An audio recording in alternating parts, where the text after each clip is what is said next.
Jean-Bruno Falguière, Scribe de Dieu, 3e partie, le cheminement. Chapitre 1. La question de l'engagement, le positionnement, la sincérité. Du premier jour où j'ai rencontré ce maître, dans la seconde même où j'ai contracté un pacte avec lui, la question de l'engagement a cessé d'être une question. C'était fait, c'était passé. Non, la question qui s'est alors imposée à moi était celle de la sincérité. Aussitôt après le passage rituel du pacte, j'ai senti que cet homme de cœur me faisait don de sa miséricorde. Lavé de tout jugement, j'ai été propulsée dans le lieu bienveillant de la compassion, du pardon, de l'acceptation. Je pouvais être sans remords, ni excuses, sans reproche, ni culpabilité. Dans ce lieu exempt de remontrances, je pouvais sentir le souffle et le parfum de la rédemption.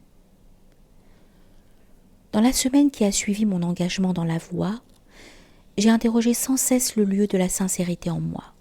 Non que je me fusse tout à coup entichée de sincérité, mais celle-ci frappait sans cesse à la porte de mon cœur, comme si elle voulait se faire connaître. Et en effet, ce que j'avais pu en entendre ou en imaginer jusqu'alors était bien loin de ce que j'en perçois aujourd'hui. Au-delà de l'engagement, mon cœur m'a peu à peu conté une autre version de la sincérité. J'ai vite compris qu'un être sincère est un être totalement responsable de ses actes, bons ou mauvais. La sincérité n'autorise aucune digression, aucune justification, aucune excuse. En sincérité, l'acte le plus pitoyable est intégralement assumé. Sincérité ne peut être entachée d'aucun infantilisme, d'aucun faux semblant, et ne peut en soi être nourrie d'aucune aide extérieure au cœur qui l'abrite. Seule l'aide de Dieu et le regard du Maître à l'intérieur du cœur peuvent apporter le soutien à la fragilité de l'hôte de sincérité. J'écris sincérité avec un S majuscule car je vis sa présence comme celle d'une grande dame, une émanation du féminin de Dieu. Cette présence ne me quitte plus, ni le jour ni la nuit. Elle m'accompagne comme un Pygmalion de la joie et me protège de l'oubli, au point parfois de me soulager de ma fatigue. Elle est comme une motivation à cheminer sans discontinuer et m'épargne bien des agitations mentales et tout un flot de questions, de suppositions et de pensées inutiles. Je ne sais si cela est juste, je veux dire du point de vue de la science des doctes, mais je vis la présence de sincérité comme un attribut de Dieu. Et le don qu'il m'en fait compense ma faiblesse notoire à m'acquitter des devoirs de mon engagement. Au point que je me suis demandé un jour comment je pouvais être sûre de la constance d'une telle alliée sur la route lumineuse offerte par mon maître. J'ai donc demandé à sincérité ce que je pouvais faire pour que nous ne nous quittions plus. Les dialogues du cœur sont choses magiques et inexplicables. Il ne s'agit pas moins d'y croire que de nourrir en soi une foi inébranlable, sans discussion, sans témoin et sans preuve d'aucune sorte.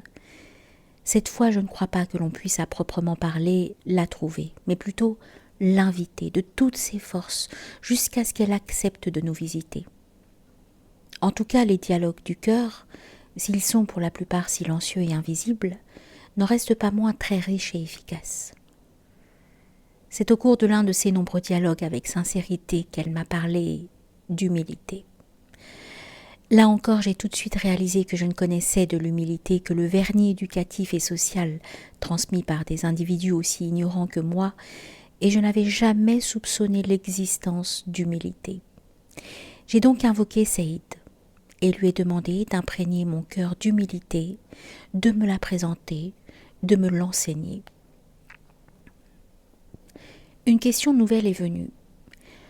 Peut-on envisager de connaître la sincérité ou vivre l'expérience de l'humilité sans un engagement honnête face à l'expérience de vie terrestre qui nous est proposée ? Bien qu'il y ait pour nous et pour ce monde une grande urgence, il apparaît aujourd'hui qu'il s'agit du positionnement de chacun. Nous devons absolument nous extirper de toute confusion. Le gardien de la clarté et de la transparence réclame la pureté d'une pensée lumineuse, c'est-à-dire inspirée par lui et à son service. Le non-positionnement de chacun est une lâcheté que nous payons très cher et que le monde paie très cher. Nous sommes les apprentis de son désordre et les serviteurs de son ordre. Cela veut dire que nous sommes conviés à ériger un axe d'humilité, de foi et de lumière en nous, afin de reconstituer le puzzle de notre véritable identité, dispersée par les vicissitudes de l'incarnation et de la dualité. Notre positionnement est une exigence vitale que seule l'humilité rend possible. Le chemin qui mène à la maison de l'humilité est parsemé des ronces de l'ego. Nous nous devons de l'assumer.